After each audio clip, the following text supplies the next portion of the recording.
आप देख रहे हैं प्रार्थना हो स्वीकार। आपके साथ मैं हूं सुनीता राय शर्मा। आदि अनंत महादेव देवों के देव हैं। उनकी महिमा का बखान, उनकी शक्तियों का पता लगाना किसी के वश में नहीं। वो रुद्र हैं तो साथ ही भोले भी हैं। सच्चे मन से की गई भक्ति से बहुत जल्दी प्रसन्न हो जाते हैं महादेव। उनकी कृपा पाने के लिए, उन्हें मनाने के लिए एक ऐसे स्तोत्र की महिमा का गुणगान आज हम करेंगे जो स्वयं रावण द्वारा रचित है, जिसका पाठ करने से कई तरह की सिद्धियों की प्राप्ति होती है और तमाम मनोकामनाएं हो सकती हैं पूरी।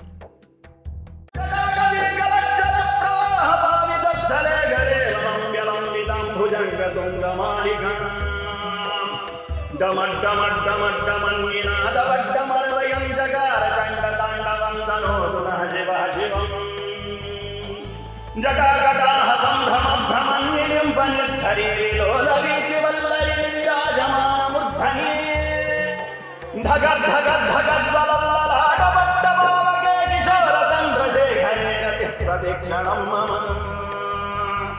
धराधरेन्द्रनन्दिनी विलासबन्धुबन्धुरस्फुरत्तिगन्धसन्तति। एक स्तोत्र जिससे अति प्रसन्न होते हैं महादेव।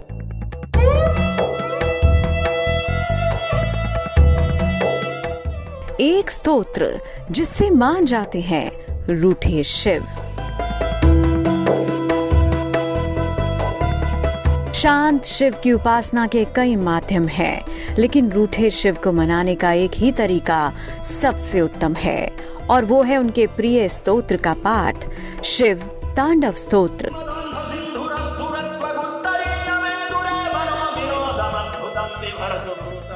भगवान शिव का ये बड़ा ही प्यारा और बड़ा ही अद्भुत स्तोत्र है, जिसके लिए शब्दों में तो हम यही कहेंगे, असित गिरशमं स्यात् कंजलम सिंधु पात्रे शूर तरुवर शाखा लेखनी पत्र मूर्वी लिखत यदि गृहीत्वा शारदा सर्वकालम तदपितौ गुणानामीश पारम न याति।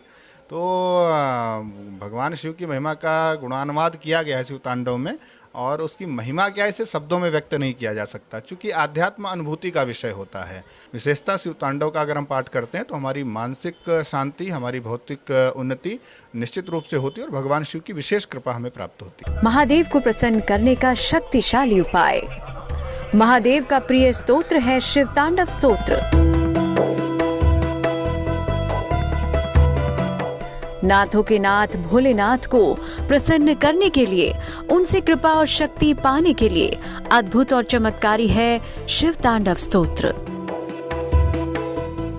शिव तांडव स्तोत्र का पाठ करने वाला अपार शक्ति का अनुभव तो करता ही है, शिव की कृपा भी उसे जरूर मिलती है। शिव तांडव स्तोत्र का पाठ करने से आर्थिक संपन्नता प्राप्त होती है एवं घर में किसी भी प्रकार की अगर दरिद्रता हो वह दूर होती है और भगवान शिव प्रसन्न होते हैं। खास करके किसी गुरु मुख हो करके शुद्ध उच्चारण करते हुए शिव तांडव स्तोत्र का पाठ हमें करना चाहिए और भगवान की प्रसन्नता के लिए या जिस कामना से अगर हम यह शिव तांडव स्तोत्र का पाठ करते हैं वह कामना हमको सद्य प्राप्त होती है।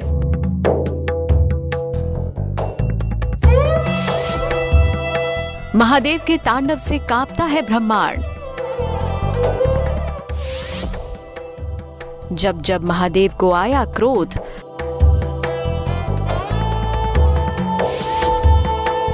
तब तब मचा महातांडव।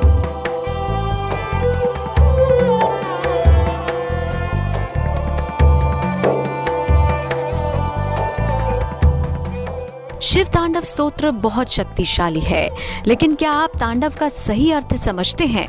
आखिर महादेव के इस दिव्य नृत्य को तांडव ही क्यों कहते हैं? क्योंकि इसका अर्थ जानने के बाद आपको शिव तांडव स्तोत्र की शक्ति का अंदाजा हो जाएगा। जब भी हमें किसी भी तरह का संकट हो, किसी भी तरह की पीड़ा से हम व्यथित हों, तो उन परिस्थितियों में अगर हम शिव तांडवों का पाठ करते हैं तो निश्चित रूप से भगवान शिव की कृपा होती है और हम समस्त विघ्न बाधाओं से मुक्त हो जाते हैं। विशेषतः शिव तांडव का पाठ अगर हम किसी अनुष्ठानात्मक या किसी तरीके से हम पीड़ित हैं तो हमें सोमवार और शनिवार इत्यादि या प्रदोष इत्यादि पे करना चाहिए। तांडव शब्द तंदूल से बना हुआ है, जिसका अर्थ है उछलना। तांडव में ऊर्जा और शक्ति से उछलना होता है। ऐसा करने से दिमाग और मन शक्तिशाली बनता है। भगवान शिव को खुश करने के लिए जिस स्तोत्र को रावण ने रचा, उससे भगवान शिव अति प्रसन्न हुए। इसीलिए शिव तांडव स्तोत्र शिव जी को प्रिय है। शिव तांडव स्तोत्र की रचना कैसे हुई, क्या है शिव तांडव स्तोत्र की महिमा, आइए आपको बताते हैं। शिव तांडव स्तोत्र दरअसल पौराणिक कथानक का अगर हम अध्ययन करते हैं, चूँकि पुराणों में चर्चा मिलती है, तो शिव तांडव का रहस्य रावण के द्वारा रचित है। शिव तांडव, और रावण ने विशेष परिस्थितियों में शिव तांडव का गान किया था। ऐसी कथा आती है कि जिस समय रावण ने अहंकारवश संकल्प लिया कि हम कैलाश को अपने हाथ से उठाएंगे, और इस भाव के साथ में अहंकार वसात होकर के और कैलाश को उठाने के लिए जब वो प्रेरित हुआ और कैलाश को उठाने लगा, तो भगवान शिव का चूँकि शिष्य भी रहा है रावण, शिव को इष्ट बनाया है रावण ने, तो भगवान शिव को लगा कि इसके अंदर तो अहंकार बहुत अधिक हो रहा है, तो उन्होंने हल्का सा अंगूठे से कैलाश को दबाया, पुश किया, तो उसमें कैलाश के नीचे रावण का हाथ दब गया, जिससे रावण बहुत पीड़ित हो गया और उसका अहंकार जो था वो चूर चूर हो गया। तो भगवान शिव का गुणानुवाद करने लगा। चूँकि विद्वान था, रावण जैसा विद्वान कहते हैं भूतो न भविष्यति, ऐसा अद्भुत विद्वान था, तो भगवान शिव की अद्भुत जो लीलाएं हैं उनका उसने उस स्तोत्र के माध्यम से गान किया, और इसलिए उसका नाम, और भगवान शिव ने जब उस गायन को सुना तो नृत्य करने लगे, तो इसलिए उस स्तोत्र का नाम शिव तांडव पड़ गया। शिव तांडव स्तोत्र की रचना भगवान शिव के भक्त रावण ने की थी। शिव तांडव स्तोत्र भगवान शिव की एक खास स्तुति है। ये स्तुति छंदात्मक है और इसमें बहुत सारे अलंकार हैं। एक कथा के मुताबिक जब रावण कैलाश लेकर जाने लगा था, तब भगवान शिव ने अंगूठे से कैलाश को दबा दिया। कैलाश वहीं रह गया और रावण उसके नीचे दब गया था। तब रावण ने शिव जी को प्रसन्न करने के लिए स्तुति की। यही स्तुति शिव तांडव स्तोत्र कहलाई। जहाँ रावण दबा था वो जगह राक्षस ताल के नाम से प्रसिद्ध हुई। रावण ने शिव तांडव स्तोत्र की रचना की और भगवान शिव को प्रसन्न करके उनकी कृपा पात्र बना।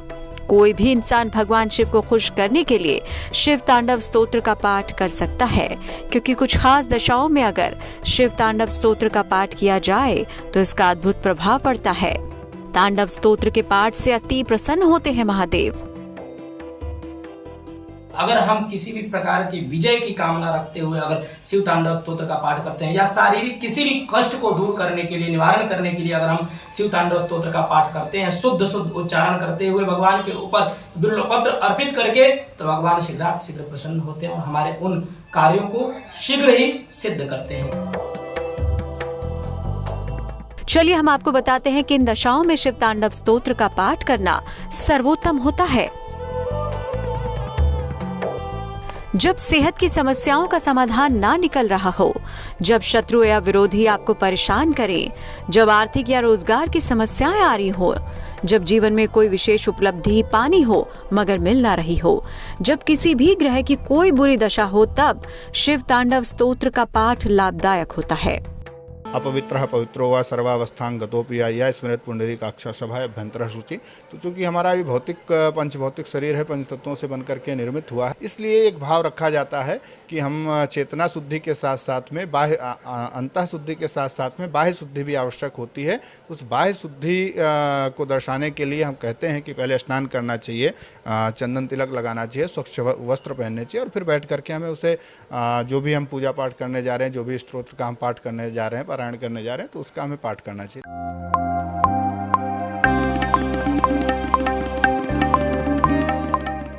महादेव आदि और अनंत से परे हैं। वो भक्तों के लिए ढाल हैं और दुष्टों के लिए काल हैं। शिव तांडव स्तोत्र की शक्ति का अंदाजा लगाना यूं तो मुश्किल है, लेकिन इसका एक लाभ जरूर होगा कि आपकी सेहत सुधरने लगेगी, क्योंकि इस तांडव को करने में आपको शारीरिक ताकत का इस्तेमाल करना होता है। ये तो आपने जान लिया कि तांडव क्या है, शिव तांडव स्तोत्र की रचना कैसे हुई, लेकिन शिव तांडव स्तोत्र का पाठ कब करें और कैसे करें, ये हम आपको आगे बताएंगे। आप बने रहिए हमारे साथ।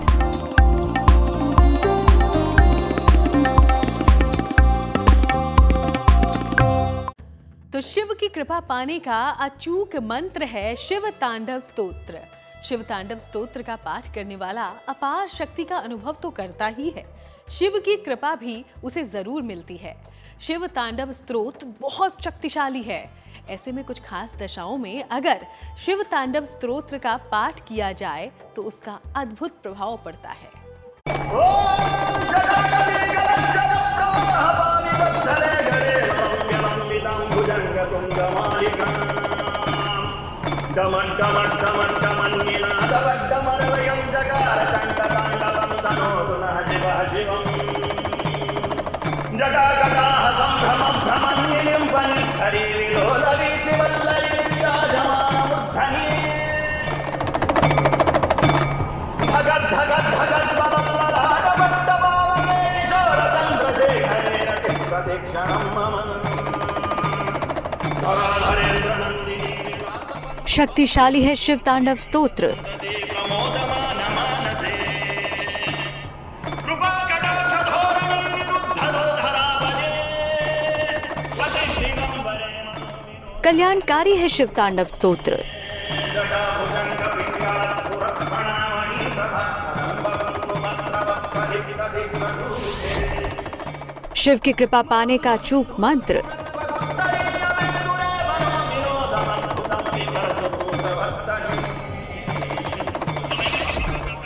शिव तांडव स्तोत्र करेगा दुखों का अंत।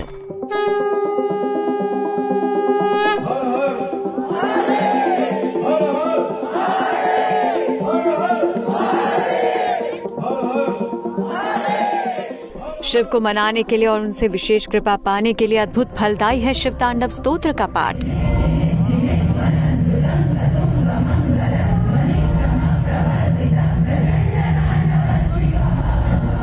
कहते हैं कि महादेव दो स्थितियों में तांडव करते हैं। जब क्रोध में महादेव अपना तीसरा नेत्र खोलते हैं तो सामने जो कोई भी आता है वो जलकर भस्म हो जाता है। ये शिव का प्रलय स्वरूप है।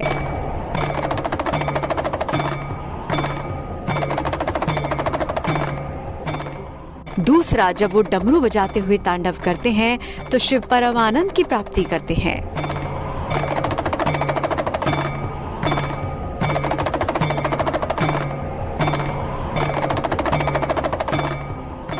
हमारे शास्त्रों में भगवान शिव की उपासना के लिए भगवान शिव के 3 स्वरूपों का विवेचन किया गया है, जिसमें प्रथम स्वरूप जो है वह सात्विक स्वरूप है, द्वितीय स्वरूप भगवान भूत भावन भोलेनाथ शंकर का राजसी स्वरूप एवं तृतीय स्वरूप जो है भगवान का तामसी स्वरूप।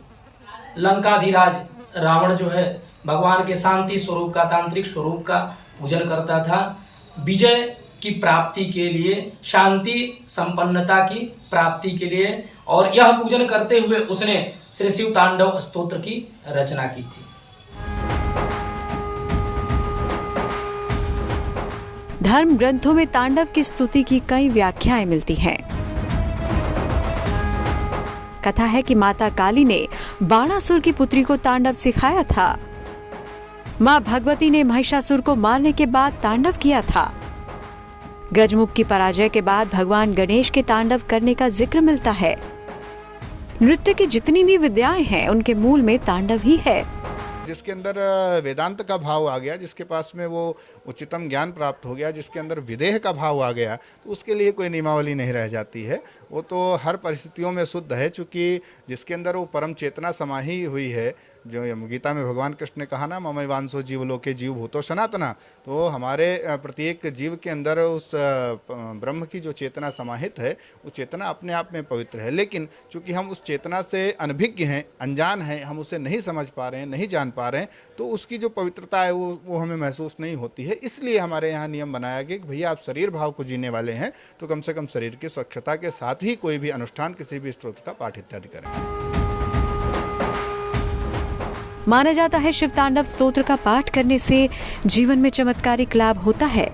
कहते हैं कि जब स्वास्थ्य की समस्याओं का कोई तत्काल समाधान ना निकल पा रहा हो तो ऐसे में शिव तांडव स्तोत्र का पाठ बेहद लाभदायक है। ज्योतिष के जानकारों की माने तो शिव के रौद्र रूप की उपासना करने के कुछ विशेष नियम भी हैं। भगवान शिव को प्रसन्न करने के लिए शिव तांडव स्तोत्र का अगर निरंतर पाठ करता है तो भगवान शिव उसके ऊपर प्रसन्न हो करके उसके समस्त कष्टों का निवारण करते हैं। विशेष करके अगर हम अधिक मास या श्रावण मास में भी या किसी भी महीने के प्रदोष में या शिवरात्रि पर भगवान शिव को प्रसन्न करने के लिए शिव तांडव स्तोत्र का शुद्ध विधिवत अगर पाठ किया जाए तो भगवान प्रसन्न होकर के हमारे, अगर घर में पितृदोष है, कुंडली में अगर चंद्र दोष है, प्रबल चंद्र दोष है, उसका भी निवारण होता है। भगवान प्रसन्न होकर के और हमें विजय का वरदान प्रदान करते हैं भगवान। शिव के तांडव के दो स्वरूप हैं। पहला उनके क्रोध का परिचायक प्रलयकारी रौद्र तांडव, दूसरा आनंद प्रदान करने वाला आनंद तांडव। ज्यादातर लोग तांडव शब्द को शिव के क्रोध का पर्याय ही मानते हैं। रौद्र तांडव करने वाले शिव रुद्र कहे जाते हैं, आनंद तांडव करने वाले शिव नटराज। शिव के आनंद तांडव से ही सृष्टि अस्तित्व में आती है और रौद्र तांडव में सृष्टि का विलय हो जाता है। माना जाता है शिव तांडव स्तोत्र के नियमित पाठ करने से आत्मबल में वृद्धि होती है, वाणी की शुद्धि होती है। यहाँ तक कि अगर जीवन में शनि, राहु, केतु के कारण परिस्थितियां कठिन बन रही हो तो भी चमत्कारिक लाभ मिलते हैं। ज्योतिषी कहते हैं कि शिव तांडव स्तोत्र का पाठ करने में अगर नियमों का पालन करें तो उससे अपार फल मिलता है। अगर नियमों को ध्यान रखते हुए सच्चे मन से शिव तांडव स्तोत्र का पाठ किया जाए तो महादेव की महाकृपा मिल सकती है।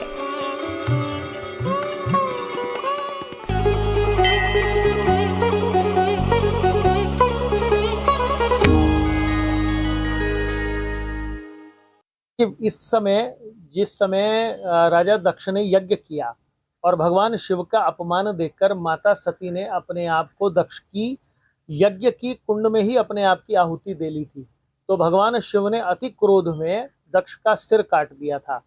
परंतु दक्ष के क्षमा प्रार्थना कर देने के बाद में भगवान ने उसको आशीर्वाद दिया था कि मैं इस धरती पर दक्षेश्वर के रूप में यहाँ वास करूंगा। अब अगले जन्म में माता पार्वती जब जन्म लिया तो माता पार्वती ने भगवान शिव को पुनः प्राप्त करने के लिए अपने पति रूप में तपस्या की थी। तो इस श्रावण मास में अतिशय कठिन तपस्या के पश्चात भगवान शिव ने प्रसन्न होकर उनको वर दिया था, उनसे विवाह की सहमति दी थी। इसलिए भगवान शिव को ये अति प्रिय है। श्रावण मास तो उनका अति प्रिय है जहाँ माता पार्वती से उनका मिलन होने की व्यवस्था बनी, और सोमवार चंद्रवार भगवान शिव का वार कहलाता है और इसके स्वामी चंद्रमा के भगवान शिव हैं, तो इसलिए भगवान को सोमवार अति प्रिय है। जो व्यक्ति सोमवार के दिन भगवान शिव पे जल चढ़ाता है, रुद्राभिषेक करता है, उसकी सारी मनोकामनाएं पूर्ण होती हैं। तो प्रार्थना हो स्वीकार में आज के लिए फिलहाल इतना ही। फिर आपसे मुलाकात होगी, तब तक देश और दुनिया की बाकी तमाम खबरों के लिए आप देखते रहिएगा GNT।